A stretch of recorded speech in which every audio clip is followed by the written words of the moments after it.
The following presentation was recorded live for the International Association of Square Dance Callers 33rd Annual Convention. We take you live to the Renaissance Suites Hotel in Charlotte, North Carolina, where our session is just getting underway. Session on history and heritage, and over the years at CALLERLAB we've done a variety of programs on history and heritage. This one is, as of last night, absolutely unique in the annals of CALLERLAB history.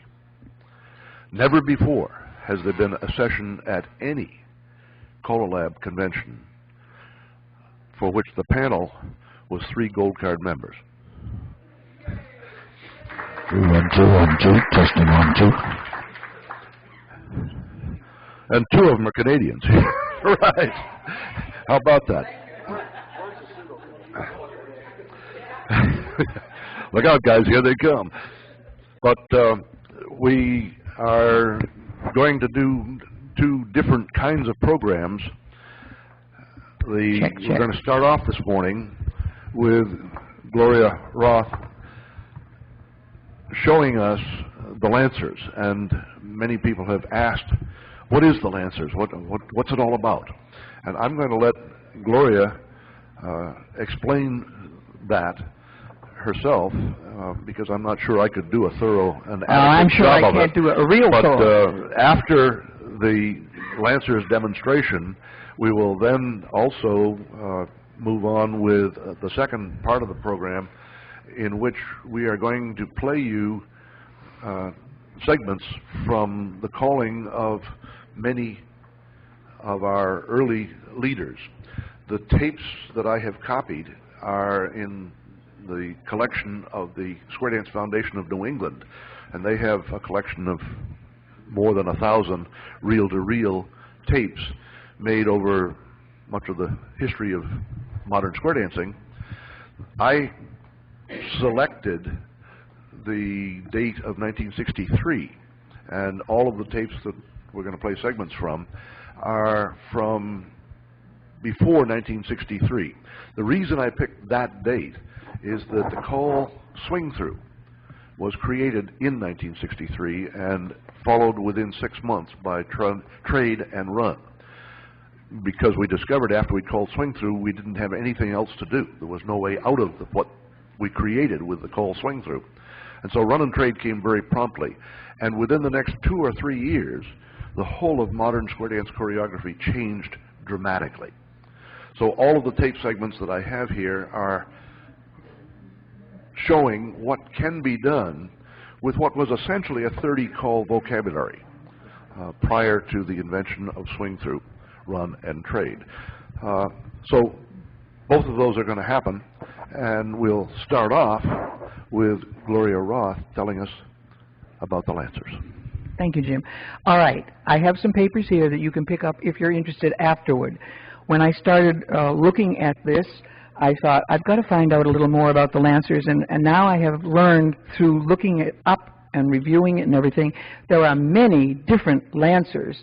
And this one it came about because about 9 years ago in my caller school in Nova Scotia, I had 8 Newfoundland, which is one of the provinces of Canada, in case you don't know, dancers come to take calling lessons. And on Thursday night, we always have an evening of showing some type of acceptable after-party entertainment. And they asked me, they always have to check in because I have to make sure it's clean and pure and all that. And, and when they told me they wanted to do the Lancers, I was so excited. And I asked them if they needed music. No, they had music on tape. And I don't know how many of you know the song, I's the buys that builds the boat, and I's the buys that sails them, and I's the buys that catches the fish and brings them home to Liza. And it's a real 142 or so beat music. And they put that thing on, and for 1/2 an hour without a stop, without a caller, they did all 6 parts of what they call the Newfoundland Lancers. I was so intrigued, and I said, my gosh, how do you have the stamina to do that? Well, they learn it, and their rite of passage into adulthood is when the next generation has learned how to do it and can take their place in a square, and therefore, according to my paper here, it came over with the British Army's 17th century cavalry, the Duke of Cambridge's own lancers, of course, on horseback, and they had fought in the Crimean War, and then later, as the time went by, they were the charge of the Light Brigade, and also they came to Boston in now of course these are different people, came in 1775 to Bunker Hill. And originally, lancers were done in a long, long line, and they were very, very formal. And like as I said to some of the people earlier, to just teach the honors, bow to your partner or honor your partner, address your partner, salute your partner, whichever word you want to use, would take me more time than we have in this session and the next session too. It is very precise and very, very unique and elegant. This is not. This is wild and carefree, and it just goes on and on. So let me have the dancers. Let's have couple number 1 come up here, and that is Barry and Pam Clasper from Canada. And let's have couple number 2. Let's see, is that Mike Prescott? No, you're couple 3. Mike Gilden. We've got 2 mics in here. I want Mike Gilden, and I'd like to thank Diane for letting him dance, and he's dancing with Maureen Ramsby. Mike is from Tennessee, and Maureen. No, she said it's not Marina. No, Maureen, come back. No, Maureen. I'm talking to this woman that's saying no. She called you Marina. She was correcting me, but you told me it was Maureen. Come on, Maureen, we need you. Sorry. Okay, and now, let's see, now Mike Prescott. And I'd like to thank his wife, Debbie, for letting him come in and dance. And I particularly want to thank Terry Lewis from Nova Scotia because he's dancing the girls' part. He was the only one of the 8 that had ever done this before when I tried it in Nova Scotia. And then, last but not least, the woman that helped and the man that helped get this group together, Dottie Welch, also from Nova Scotia, and Bob Riggs. Okay, I want to thank Stu for supplying the music, which I have never used before, but you'll notice that it's a little faster than what we're used to.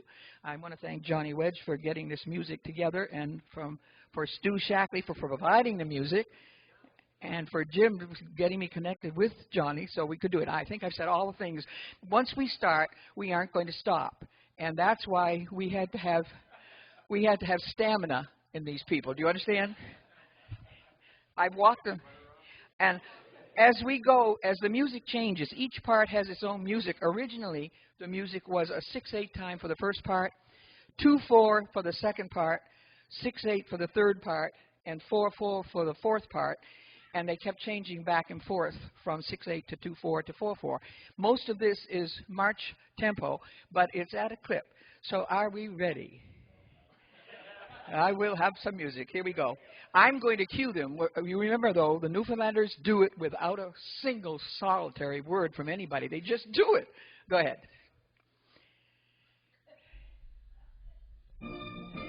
A little louder. Heads forward and back. Go forward, 1 make an arch, 3 dive through. Cross the girls and everybody swing to home. Now, new 1 and 3, go up to the middle and back.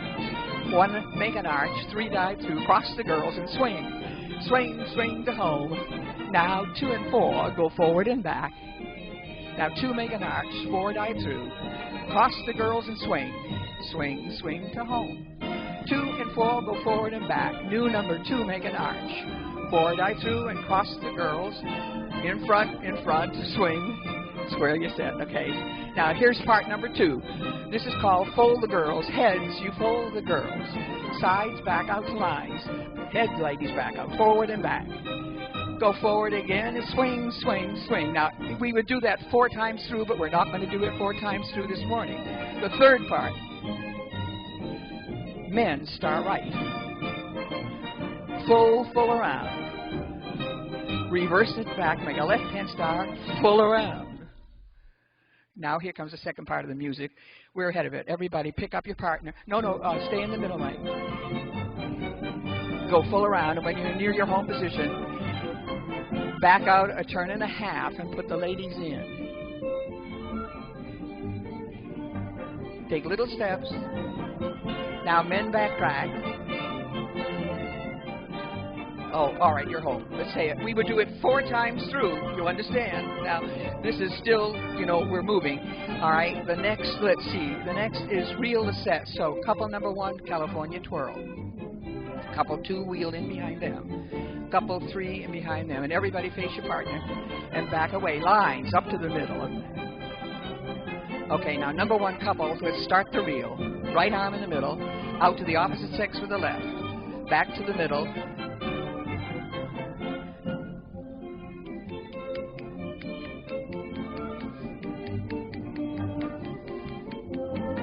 Number 2 couples, start the reel. Right arm in the middle.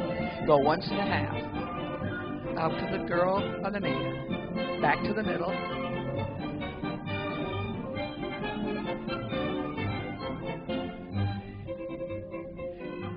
Number 3 couple, start the reel.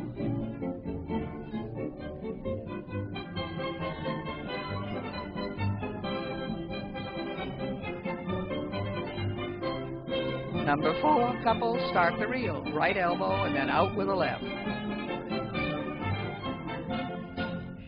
Now here comes the next part. You see we're going into the other parts.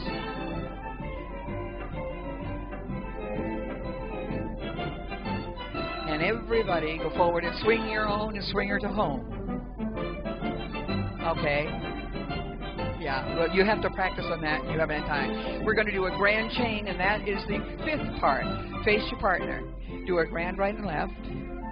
Remember, they're not getting any cues.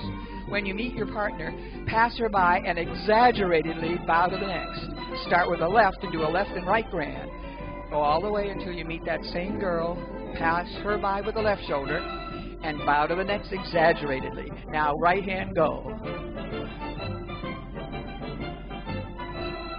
Pass her by, bow to the next, left hand, pull by and go. You're really good dancers to get this. Now bow to your partner, grand right and left. But go all the way around. No, don't. We'll stop at home to save time. And of course you do swing, swing, swing. We won't. Now, the last part. Join hands and circle left. Number 1 man, you start to thread the needle and go under that arch. Keep circling right, Donnie. There you go. You're good. Turn under your own arm there, Mike. Excellent. They're so good.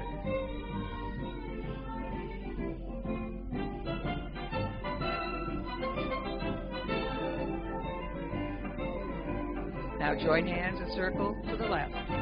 Number 2 gentlemen, start. And go through the next. Now circle this way.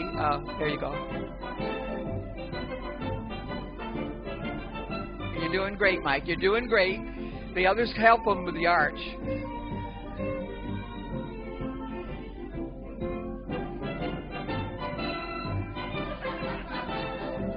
Square. Okay. We kind of lost it there. That's okay, Mike. And let's try it with the 3rd.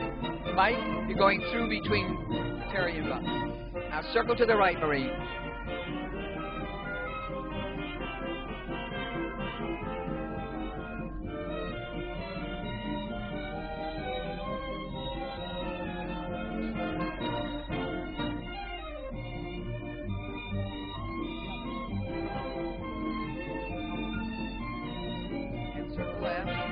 The last couple, Bobby, take them through.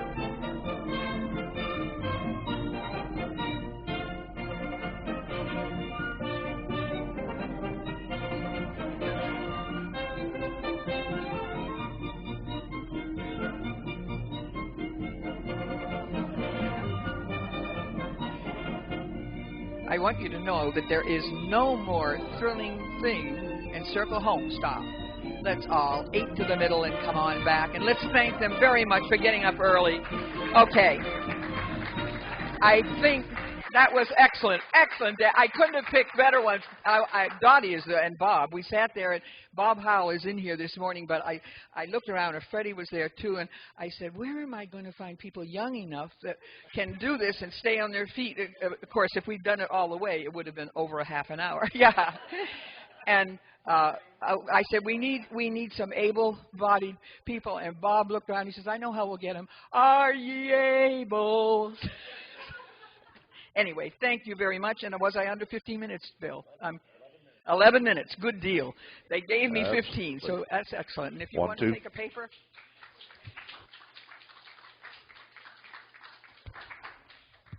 We have just discovered where Rip and Snort got its start.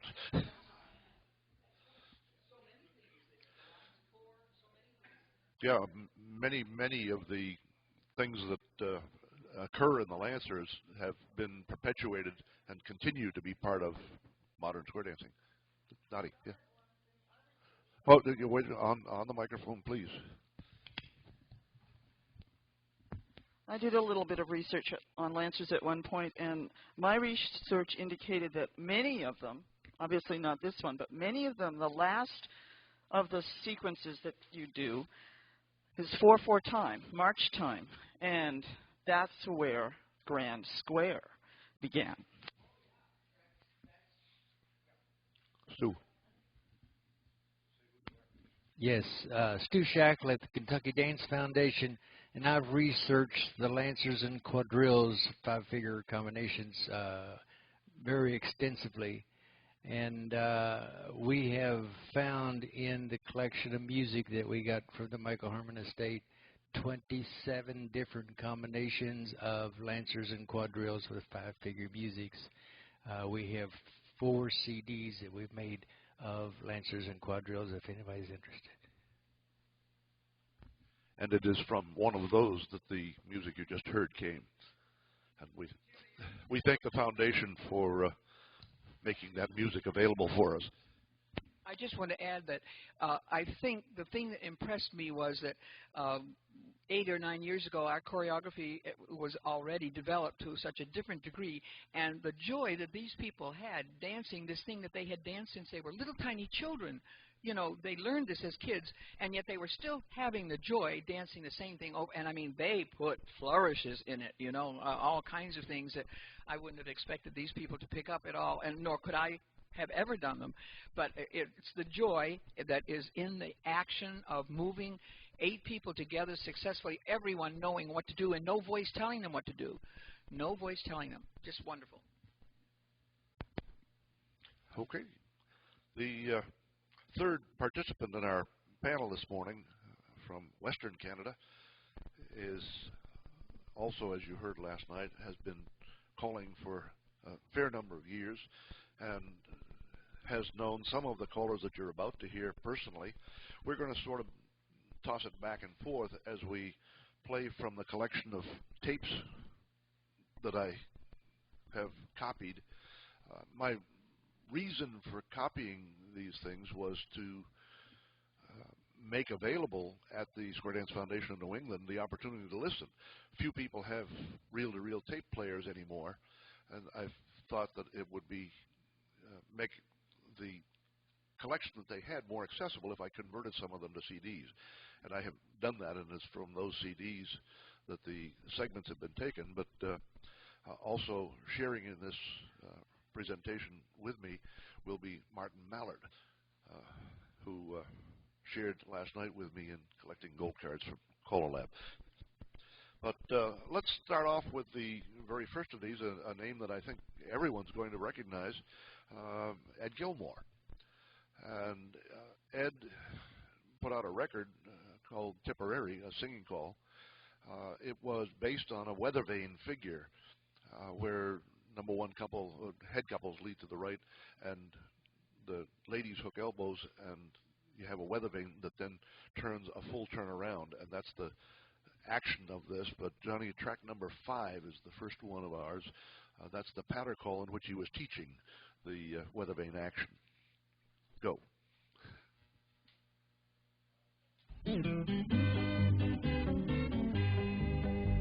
Oh, honor your partner, your corner's off, and 1 and 3 do a right and left 2 and turn on around, and then 2 ladies chain across the set, turn and promenade halfway round the outside ring. 1 face 2, 3 face 4, you've got diagonal lines. Go forward 8 and back you go, around the opposite do-sa-do, back to back and around you go, hands up an ocean wave.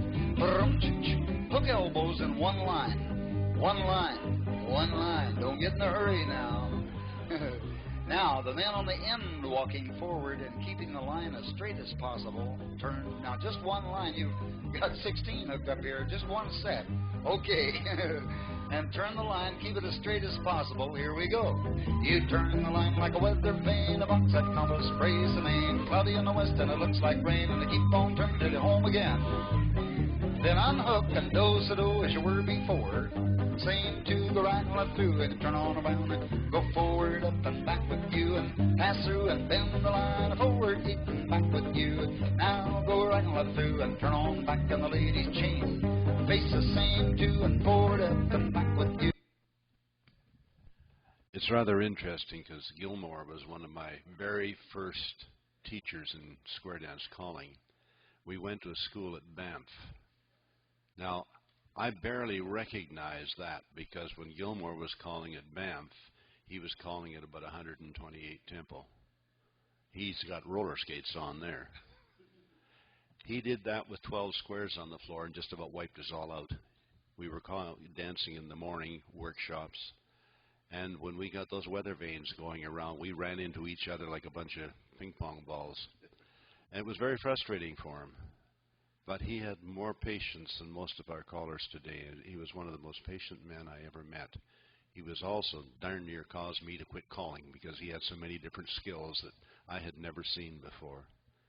He would take a singing call, and he would do a half a dozen different singing calls with the music. And I thought, my God, I'll never do that. I went home and tried and tried and tried, and I hung up my mic for 3 weeks. But he was a great man. It was sad, you know, to see a man of that stature pass on because he had a lot to offer us. Let's listen to the singing call, track 6.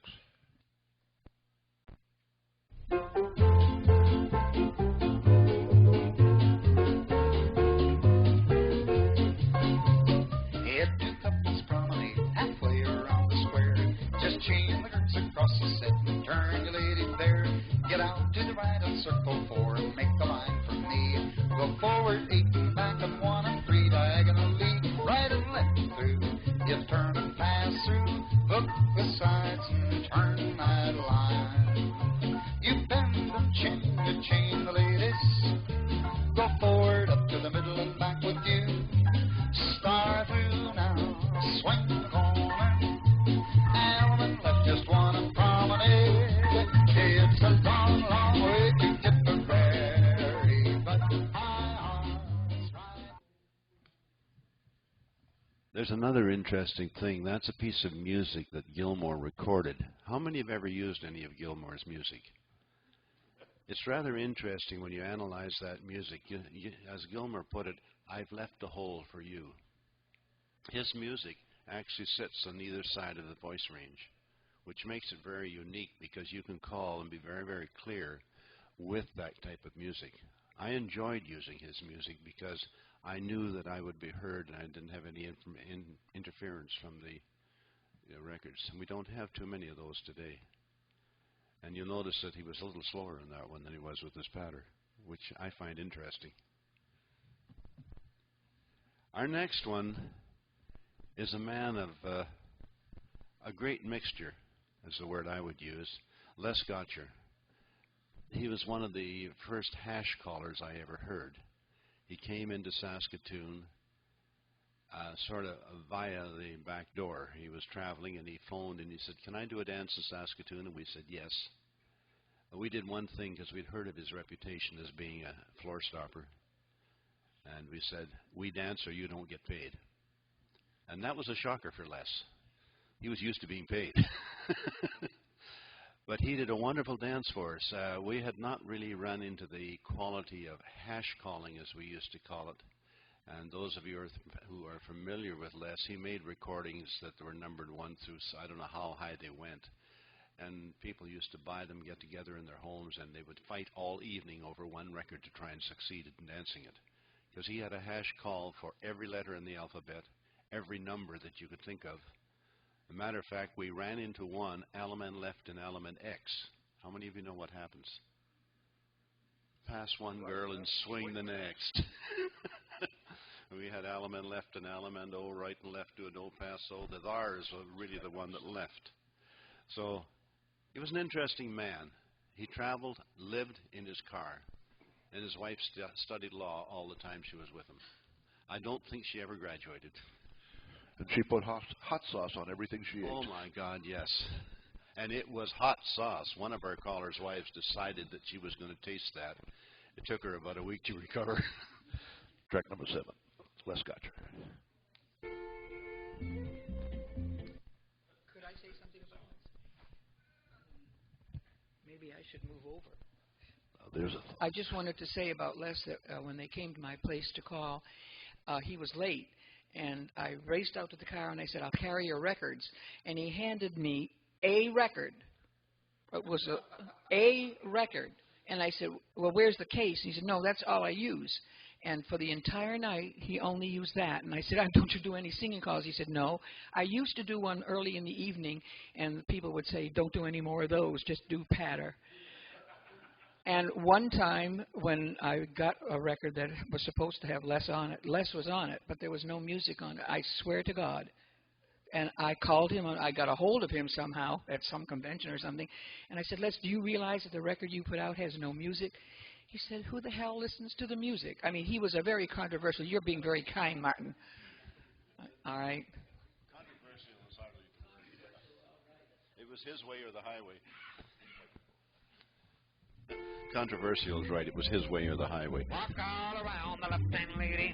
Seesaw around a pretty little toe and a 1 and 3. Lead to the right in a circle 4. You do it fine. Head 10 brake, forward 8, and the back you reel. Now pass through and wheel and deal. Double pass through. First couple left, the next couple right. Do a right and left through and turn your girl and star through. Then pass through and there's the corner left man. Then here we go right and left grand.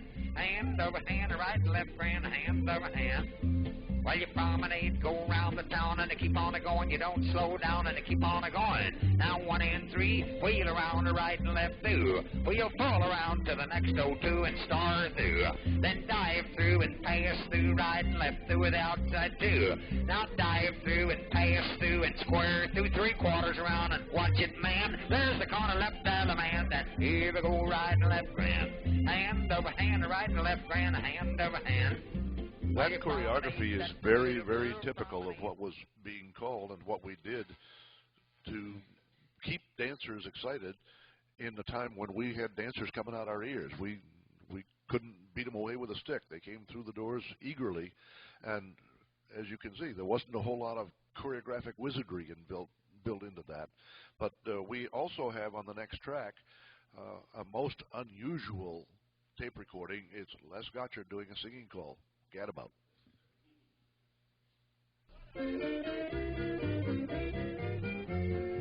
It's one of the two. Left dial man, and then you weave the ring. Weaving it out, meet your partner, pass her by.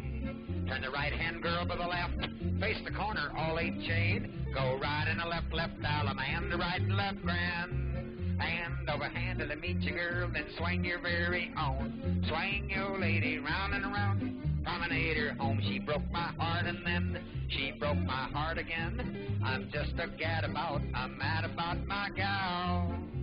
4 ladies chain 3 Turns out Les could sing. He did a perfectly reasonable job of doing a singing call. It's amazing how many callers at the time that were dancing and buying his records, they all learned to call through their nose. No matter where you went, there would always be a caller who emulated Gotcher. And they'd do the hand left with your left hand. Here we go with the right and left grand. And after he came through New England, it took 3 or 4 months for the Les Gotcher accent to disappear from all the New Englanders calling square dancers. It was an amazingly infectious sound. Track, go. It was really something to dance to that, man. He's a legend in his own time. Indeed, and he knew it. Track 11 is one of the founding members of CALLERLAB, a former CALLERLAB chairman, and no longer with us, unfortunately, but Bob Van Antwerp was a truly great caller. And well, Bob, you put in the cover down, you're gonna circle to the left, go right, you're gonna circle to the left, on the heel and toe, left down, man, you're gonna walk, don't go to the right, bring to the right, that's great, on the heel.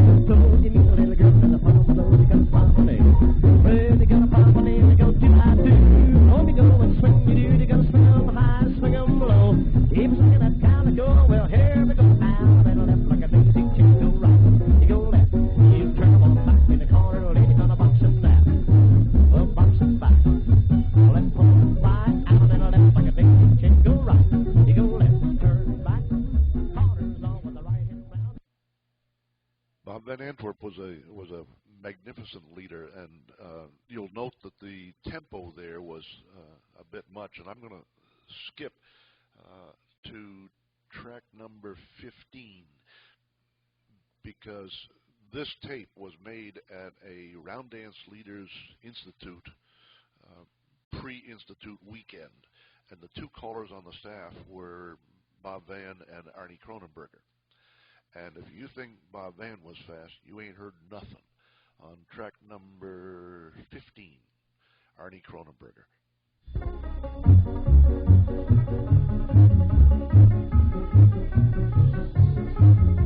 Bow to your partner, corners all in circle, eight to go round the hall, circle to the left you run. Reverse, single file, lady in the lead, go bow to mile, and all four gents. Turn back on the outside track and you meet your own box and half. Grand right and left or down, the big one up and the little one down. Then promenade that pretty little thing, 2 by 2 and around the ring. Hold me, go around the square and all the way around. When you get there, right back home with a pretty little thing. And number 1 and 3, move up to the middle and back. Forward again, square through. 4 hands around you do, and all the way around to the side 2. Split the ring and around 1, 4, 9 you stay. Forward up and back with you, and forward again. Now pass through, join hands, arch in the middle. The ends turn in, right and left through in the middle. Same 2, square through. 4 hands around you do, and pull them by. Now separate, go down 1. Into the middle, right and left through. That routine is, of course, Ed Gilmore's creation. Arch in the middle, the ends turn in. Very standard choreography again, but I'll tell you, you really had to step out smartly if you were going to dance to Arnie. That was not unusual. That's the tempo he was calling. It was 1960. And you tell me about it. I was there. I danced that tip. Yeah, just listening to those two, I never really met either one of them. Well, I shouldn't say that. I met Bob Van Antwerp, and off stage, a real gentleman. You wouldn't meet a nicer person to know. And on stage, he was polite. He was one of those men that you took instant liking to. Now, the Brundage boys, I mean, there were 2 or 3 of them, weren't there? 2. Al and yeah. So I can't say much about them, other than the fact, Nope, Arnie, let's try a singing call. I don't see on my list what the singing call was, but I think it was Lazy River. The next track, 16, is it? Lee Helso's Lazy River here, shall we?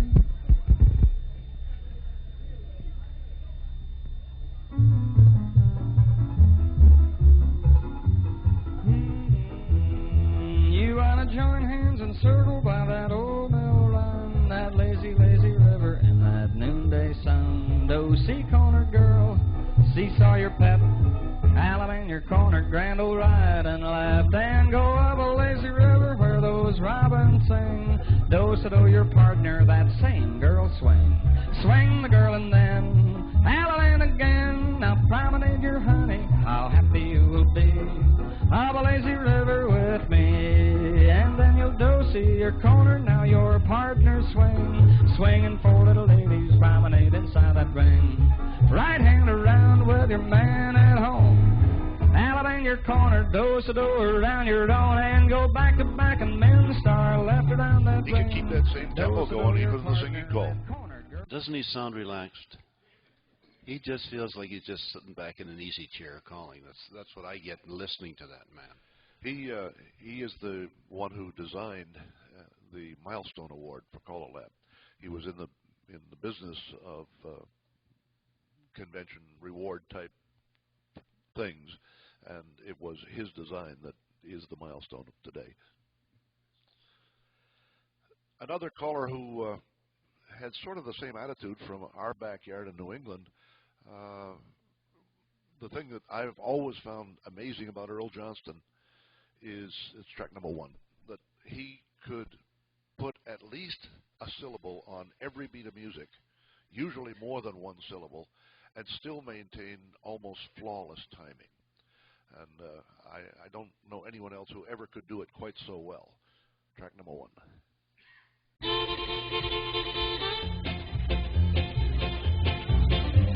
Well, bound the partners in the corners, all an element left that corner down. They're gonna do Sando around your own and promenade, go round the town, you promenade. Now 1 and 3, you wheel around and pass through, and a U-turn back. Half square through, go red hot, the right hand lady with the right hand round, and partner by the left, go all the way around. Turn corner by the right hand round, and it don't fall down, and your partner by the left, 4 ladies chain. Go cross square and turn on around. When you get there, girls, start back, and it don't be slow. And a herb by the left, don't pass so. And a herb by the left, and the corner by the right. Turn partner by the left to the corner, do that corner. Now see you saw the pretty little tar. Then Alabama, I'll let your corners on to go promenade your lady fair. You get, go round the square. 2 and 4 forward, up and a back with you. Scooby-Dooby-Dooby-Doo. Do a right on it through and turn your suit. The singing call that Earl does here is one of the very early classic singing calls, My Little Girl. Next track, number 2. It was one that everybody did back in the 60s. Actually 50s. This one came out in the late 50s.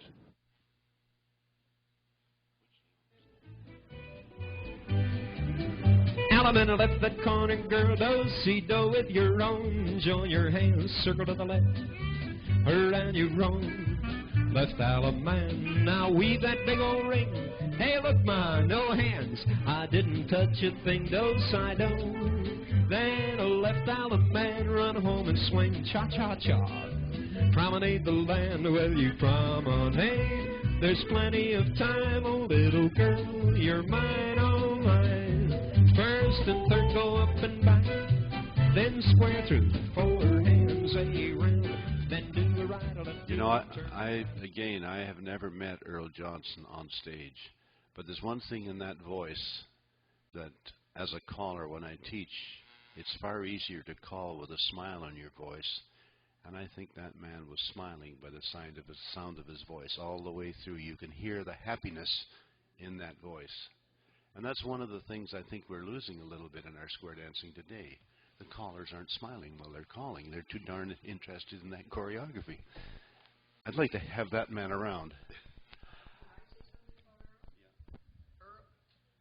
Earl was my mentor in New England, and of all the callers through all these 50-some years, he's the person I would like to dance to. He compels you to dance.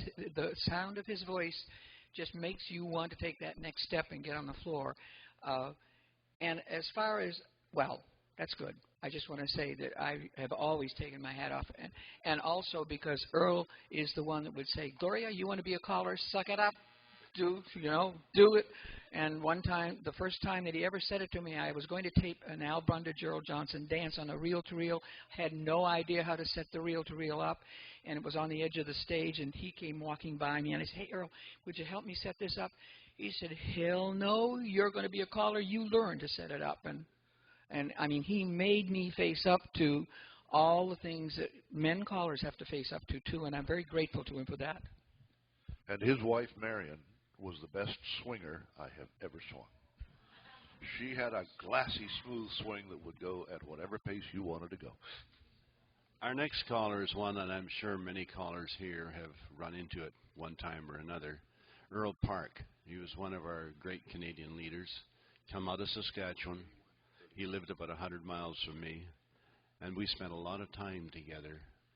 He taught me a lot of things about calling and a lot of things that very few callers learn from another caller. He was a marvelous man. He had a wonderful wife and a very good square dance movement. There was one thing sad about Earl, and it was he never really understood it. He never had a club in his hometown.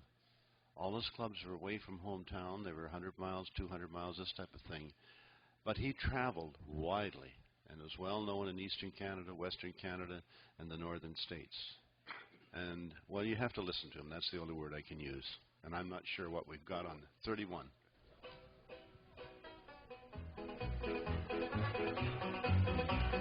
Bow to the partners, hey, bow to the corners, heads move into the middle and come on by, pass through, separate, go round, one, go into the center, left, square through, 3/4 round. Go out to the sides, right or left through and turn the girl, same 2 ladies chain across you do. Left, square through, 3/4 round. Center to right, left through, and turn the girl. 2 ladies chain across, outside to California twirl. Let's double pass through. First go left, the next go right, on to the next to right, left through. Turn your lady. Same 2 ladies chain, turn the girl, we're gone again. Now pass through, on to the next to right, left through. You turn the girl and cross trail, hey, left element Go to in the the corner, singing. come to the right, I'll make- left, grand, grand right at your Diamonds are a girl's best friend. I think he recorded that, didn't he? 4 ladies gonna chain, 3/4 round that ring now. You catch your left and roll promenade. First and third, wheel around, pass through. Now you turn back, do a half square through. Go right and left round. Oh, you're her guy, man, your stock is high. Do-sa-do, she's your girl to the end. Promenade 'em, don't you linger. Put a ring on her finger. Diamonds are a girl's best friend. Now the heads pass through, both turn. Earl was a past master of simplifying his calling. I always enjoyed dancing to him because he could take 3 theme figures and put them together. You'll notice the first one was a square through 3/4 and how he used it to lines, to chains, and this type of thing. And he could do that type of thing right off the top of his head. It always amazed me. He was not a sight caller. A lot of it was memory. He used the old slots, those of you that are familiar with slots, and if you're going to go to the cram session, you'll find out what slots are if you've never used them before. It's a very unique way of keeping control of your floor, and he was a past master at doing that.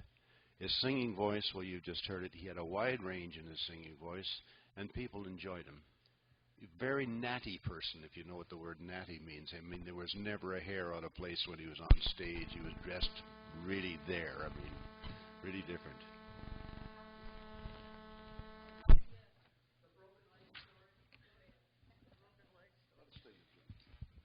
Having just heard what he said, when we were first starting to square dance, Earl was calling for, I think a first-class roundup and spring jamboree. I can't remember exactly what it was called now. It's been so long. We did pretty well for the first-class roundup until about 3/4 of the way through the evening, when he decided he had to come down off the stage to demonstrate, I think something to do with round dancing. Being Nova Scotia, we had netting across the stage, and the heel of his boot caught in the netting, and he tumbled, broke his arm. It wasn't his leg. It was leg. Okay, broke his leg, which, needless to say, was the end of his calling for that weekend. That's the only opportunity I ever had to dance to Earl.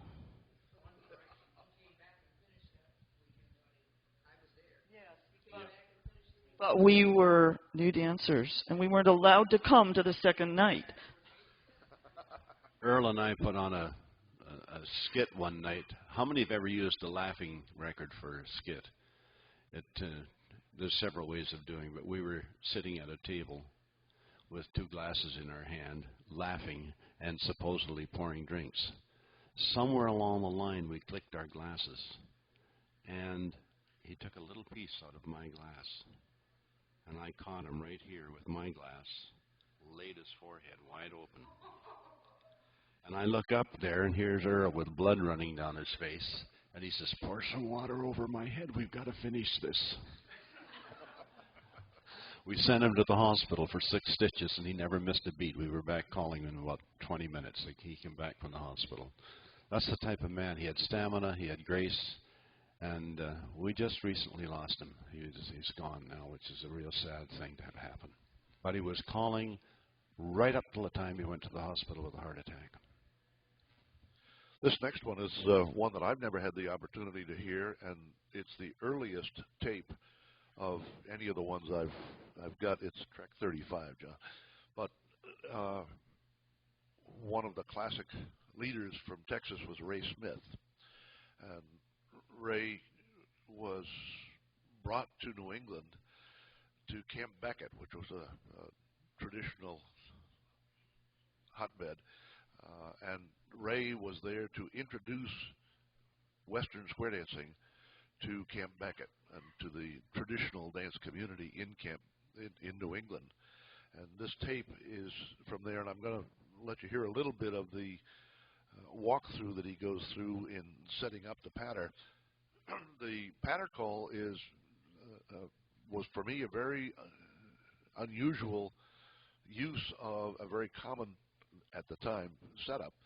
Many of you have heard of the right lady high, left lady low, 3-in-line action with the 2 ladies out with the side men. Ray set it up here with heads a half sachet, lead right in circle 4, ladies break and make a line, so he had a 4-person line with ladies on each end doing the same figure essentially. And I had never heard of it before, and none of the traditional callers that I know in New England had ever seen it set up that way before. But this is Ray Smith.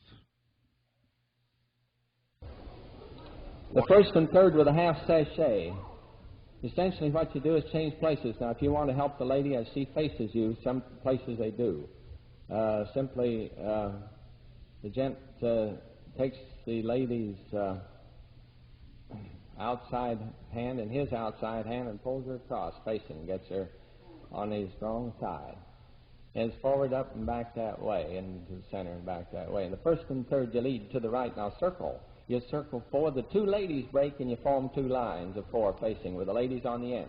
Now it's forward 8 and back you go. Next is the right lady high and the left lady low. Do the same thing as right hand up and left lady under. Twirl the girls to the other side, so to speak. Note that he had to do a long, detailed walkthrough, but we can skip ahead to where he started calling. It's 2 minutes. Go forward and back. Now the gents go forward again. It took him 2 minutes of walkthrough to get ready for this sequence.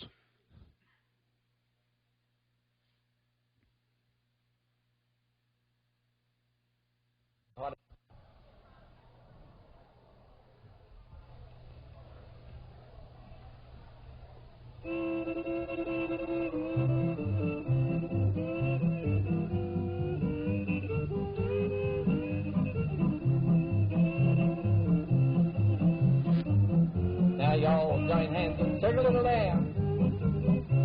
Yeah, the man left in the Alamo style, right. Your partner bounce a while and you balance in and balance out. Turn with the right hand half about, you balance out and balance in. Turn with the left hand half again, you balance in, balance out. Turn with the right hand half about, you balance 8 on around that ring. And turn with the left and swing your partner, swing her up and swing her down. Then a promenade, go round and down.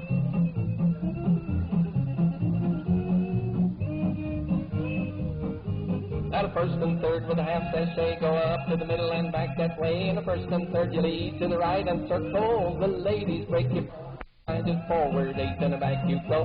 Right lady high and the left lady low. You twirl those girls and you watch them go. The gents go forward and back. And you forward again, you pass right through and around. Just one between those ladies. There you stand, it's forward 8 and the back you go. The right lady high and the left lady low. Twirl those girls and you watch them go. And the gents go forward, up and back.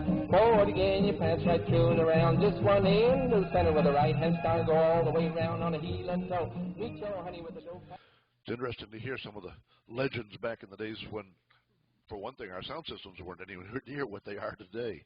It took some doing. The next one, the sound is not all that great, but he's somebody you ought to hear from. Martin, you're going to introduce him. This fellow is Joe Lewis, a musician by rights. I mean, he was a tremendous caller. He took an accordion and made a musical instrument out of it. And I'm not deriding the accordion, but he added electronics to it, bells and whistles and everything else. It was astonishing to hear him play that instrument. I mean, that's become a standard accordion today, but in his day it wasn't. It was one of those things. He walked on stage with his accordion and proceeded to call. He could just do a tremendous job with it. I have to, before we start, just hold. He came in hired by somebody who knew nothing about square dancing at the opening of one of our Western Development museums. The place was a sea of mud, and he parked his car quite a ways away, had to carry his accordion in, and he was madder than a wet hen. We got 4 squares to come out to dance to him because we heard he was there, and I'll give you his, well, listen to him first, and I'll give you a comment that was made.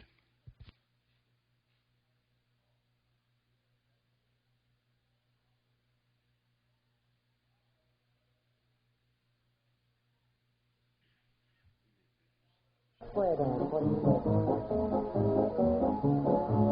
Honor your partner and the lady on the left. Join hands in a circle to the left. Circle left around that ring and all around the left-hand lady. Seesaw around that pretty little car.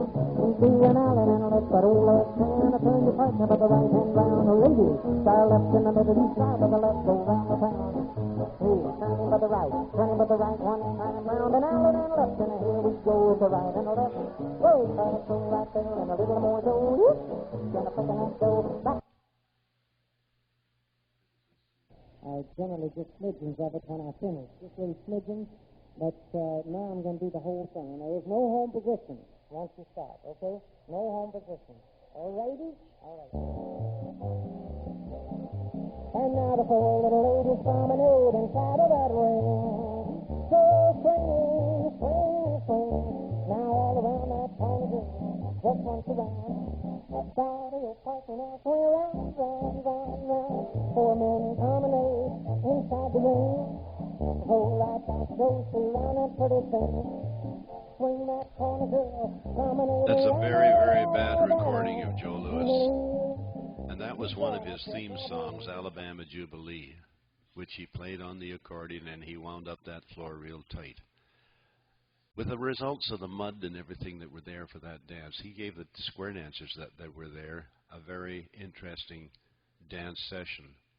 But he had to pause, and I really don't like what he said, but it was so true, because there were people out there that had been at the bar and everything else, and they were mudded up to their knees.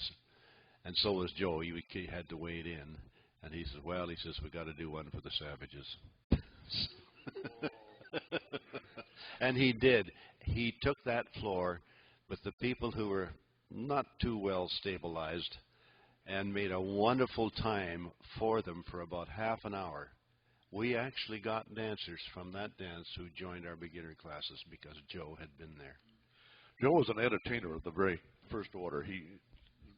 Part of the reason that the recording isn't that clear is because he wanted the music to be a part of the show.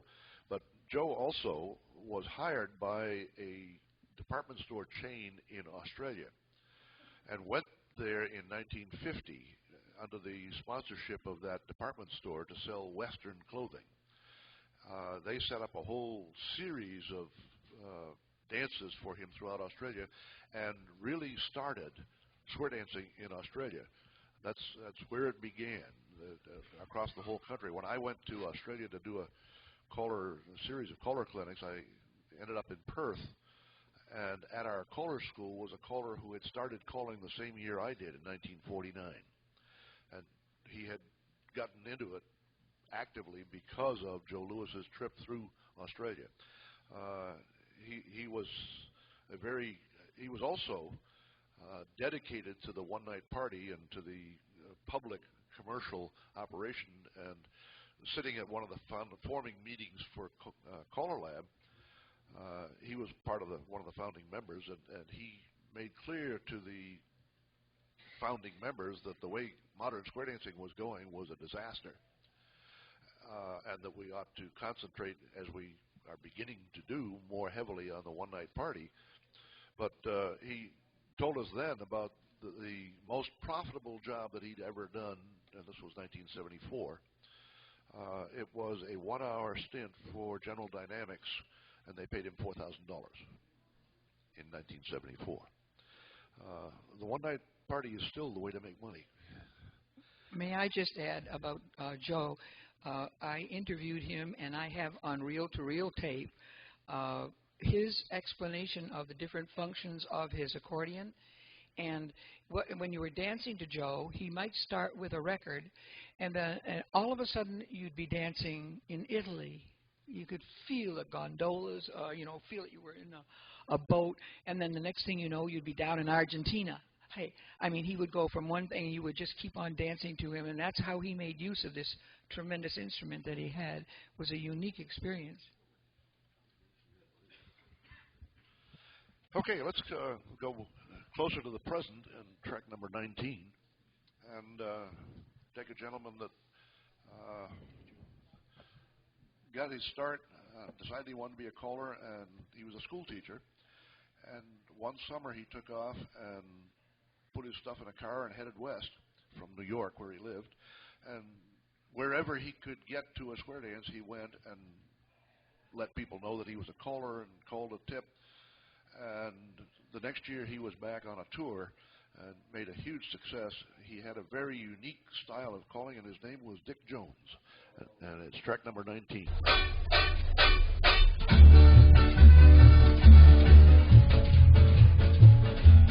All that noise, who wants to dance? Bow to the partner, hey, bow to the corner. 3-face 1, then 2-face 4, an elemental lift with the old left hand. Partner right, a right, a left hand, hand over hand.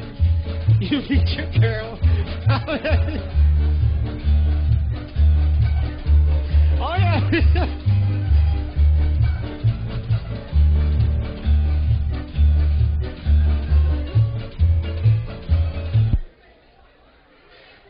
Let's start all over again, huh? I don't know why I even asked the question.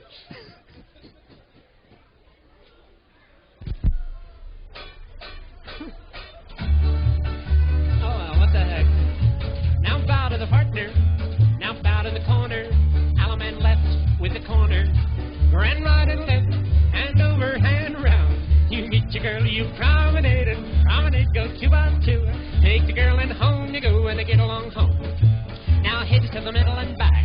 Now forward again, rise and left through and turn and run around. Now pass to separate around 1. Make a line, 8, go 8 to the middle and back. Now pass through and all turn left, single file and round to go. Men turn around and Dixie Grand. Go right and left and right, left element, yeah, they go right and left, grand, right and left, go round you go. You meet at promenade, go round, take a little walk, go round the ring. Home, home, and here we go. Now number 1, chain to the left. Side 2 ladies, chain across. Now number... Yeah, sure, but come on, use the mic. Let's stop it. I'm Mike Gilden. The second night that I went out dancing was around the corner from my house. Dick Jones was calling. And the night that I graduated, I was taken over to a person's house, and I was introduced to False-Hearted Girl. So, that day that I saw Dick, I walked up to the stage and I said, big mistake, Mr. Jones, I heard your record of False-Hearted Girl, and I would like it if you would do that for us. And he said, no problem.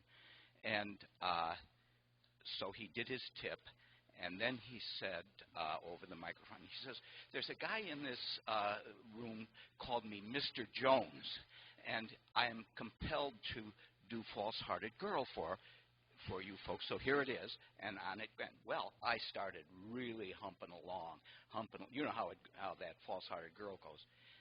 And the next thing I know, somebody's at my shoulder taking notes. It was Dick Jones he had put on the called side, and I fell apart. Dick was one who had very classically developed presentation styles for all his singing calls. He featured them, and False-Hearted Girl, which we're going to hear next, but not quite yet, was his featured call, the top of his pile, really. At the National Convention in Indianapolis, and I've forgotten what year it was, but Ed Gilmore was supposed to be there, and they had scheduled all his times, and he got sick and couldn't show. But Dick Jones showed up without having pre-registered. And they said, oh, this is easy. We'll just give Dick all of Ed Gilmore's spots. So he was in the main hall at 9 o'clock. There also, they had a little trouble with the musicians, or the electricians union, and they had to have electricians, union members, on stage throughout the convention. They didn't do anything. They let us run our own equipment, but the union members had to sit there, so they were sitting at the table. And Dick, 9 o'clock, ending his time period on the stage with False-Hearted Girl. And as he started, in the middle of the opening break, the electrician got up and kicked the table, and the needle skipped. And Dick was a consummate professional, and he picked up and went on with hardly a glimmer. But as he headed into the final closing break, the electrician came back and kicked the table again. And I thought Dick was going to kill him. I really did. But let's listen to Dick Jones doing False-Hearted Girl.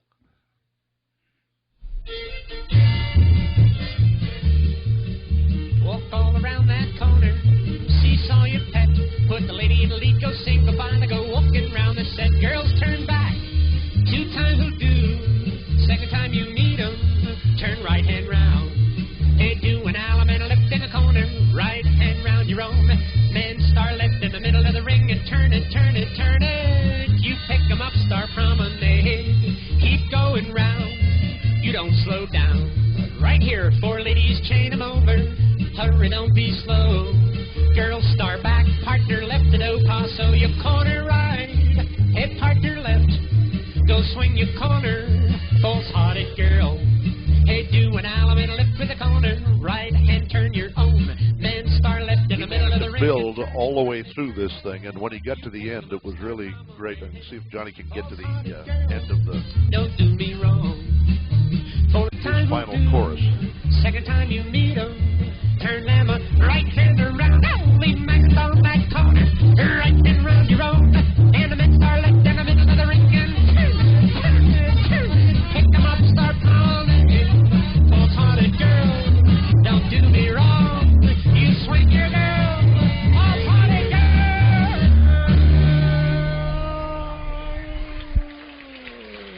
He knew how to build a singing call about as well as anybody. I've never met the man. I can't make too many comments. I'm sitting here thinking what you're thinking, the same thing. Wow, what an ending. If he did that in every singing call that he did in an evening, boy, what would that do to a floor? Wow. He just about did it with every call, too. He managed to build them like crazy. Let's go to the guy that got me started on track number 13, a gentleman by the name of Al Brundage. Al started calling back in the 30s and was a traditional caller before Western calling happened at all. I went to Yale and discovered that just down the road a little ways was Al Brundage's Stepney Barn, and so I, throughout most of my college years, danced at the barn regularly, and Al was very, very supportive and taught me a great deal. The first caller that tried to teach me how to call was Ralph Page, but the guy that really did the job was Al Brundage, and that's track number 13. Y'all jump up and never come down, swing your honey, go around and around. Woo! Left Alabama, well, look out, man, right to left friend, hand in hand, there they go to the rhythm of the band. Meet a partner, promenade, promenade, don't slow down, keep on walking, talking around. And now, gents, roll back with a quarter whirl, they're gonna promenade a brand new girl. And gents, a girl with you, and the wheel them around, go right and left to, and turn this girl. You cross trail, you turn back. 2 ladies Dixie chain, move on to the next 2 ladies chain, turn this girl, same 2 girls wheel chain, once and a half, all the way around, turn a new girl, same 2 Dixie chain, Dixie, move on to the next all 2 ladies chain, turn a new girl, the same 2 wheel chain, once and a half, and look out, man, element left your left hand, there they go, right and left hand, rockin' man, the rhythm of the band, they went that way, promenade, hear me say, chicka chick chick, picking up dough. It's home and a home you go. Hit a ladies chain across from you. Same 2 ladies wheel chain. That's once and a half girls. All the way over to the other man. His use of Dixie chain in there is an interesting phenomenon in square dance choreography. Dixie chain was as common an action as right and left through or cross trail through at the time. And how many of you know how Dixie chain went? Let me explain for those that don't. That the Dixie style to an ocean wave is the start of a Dixie chain, but what happened with the Dixie chain is you kept right on going. The men pulled by and ended up facing out behind the ladies, so that you started with the ladies pulled by, left to the men then pulled by, and you ended up across the square, men standing behind the ladies. Usually. It was possible to do it 4 men, 4 girls, and all that stuff. But it was an action which suited the goalpost type of choreography very, very well. And in '63, when we changed to the ocean wave type actions with the call swing through, Dixie Chain went away, and it went away very rapidly. It was a very standard call, and it's one of the very few standard choreographic tools that just totally disappeared. And as I was writing the book, wondered why that was, and it was Johnny Wedge who suggested to me that the change in choreography made Dixie Chain a useless call.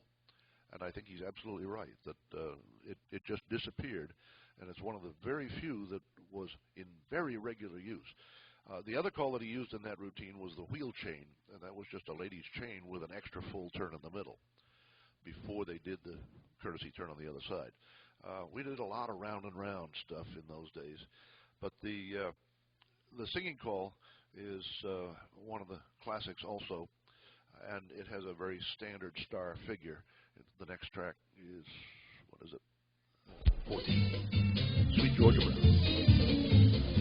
Allen in your corner, do the grand sachet, nose to do your partner, right hand to her, pull by, seesaw the next girl round the line, left hand to her, pull by, get nose to do the next girl, go all the way and then pull by, seesaw the next girl there, go all the way around, pull on by, you swing your next, go baby, and promenade because there's no more tunes on this'll piano. Not Sweet Georgia Brown, sorry about that. Well now the four ladies change, across the ring as 2 couples promenade around. Well then go down the middle, right on left two, turn me in time. 4 ladies change across the ring, turn sweet and a line, whirl away, weave by one, seesaw the next girl there. Go back and swing your corner, promenade the square because there's no more tunes on this'll piano, ragtime piano of mine. Well now, 4 ladies change. Okay. Al was asked to be here and do this panel with us, and I was sorry that he wasn't able to be here. I want to say that I too learned a lot from Al, even though Earl was in my area more than Al was.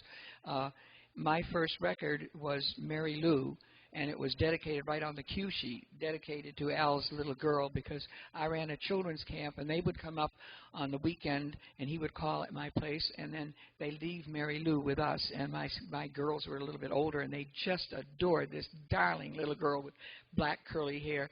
And so when I had the chance to record, and that record was popular, I recorded it and made it out to her. And I think one of the things that is different about when I think of these callers is that all of them, so far, everyone except Bob and Lee, stayed in my home sometimes for a week or 10 days, and I got to know them, in a very different way than what just from being a dancer. So I benefited. I was able to pick their bones, and Al one time said to me, "Gloria, why do you bother running caller schools?"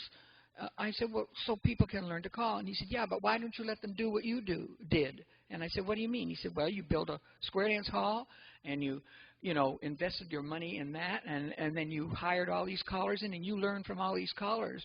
And I thought, he's right. I was very lucky, very lucky.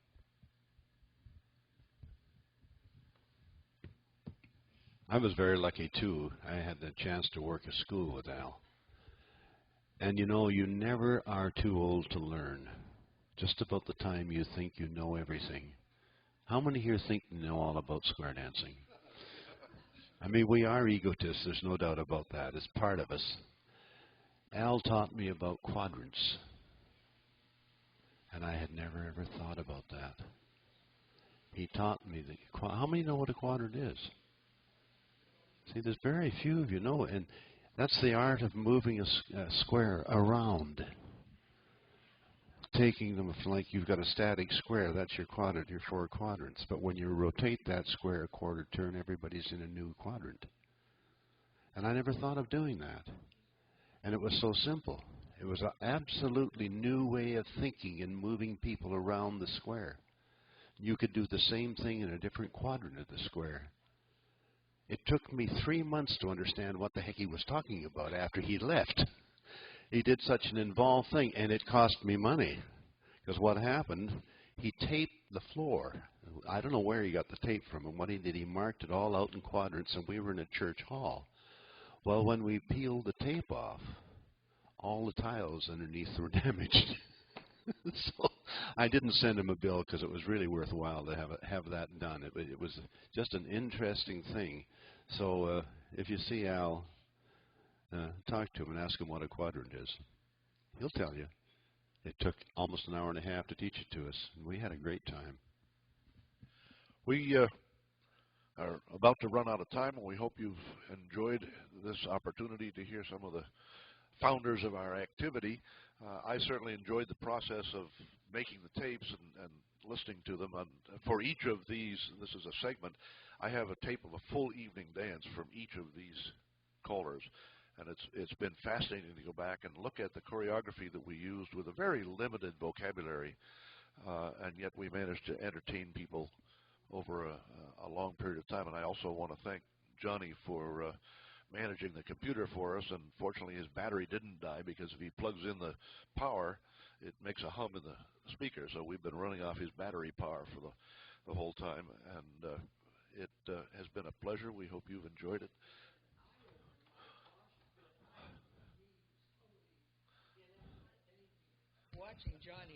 Watching Johnny do this, it's totally amazing. Yes, you do, absolutely. Johnny is one of those among us who uses the computer as his music source for the dances he calls. Terrific. Let's give Johnny a hand. Yes, indeed. Thank you all. Enjoy. Coffee break. He's using Digital Magician, by the way.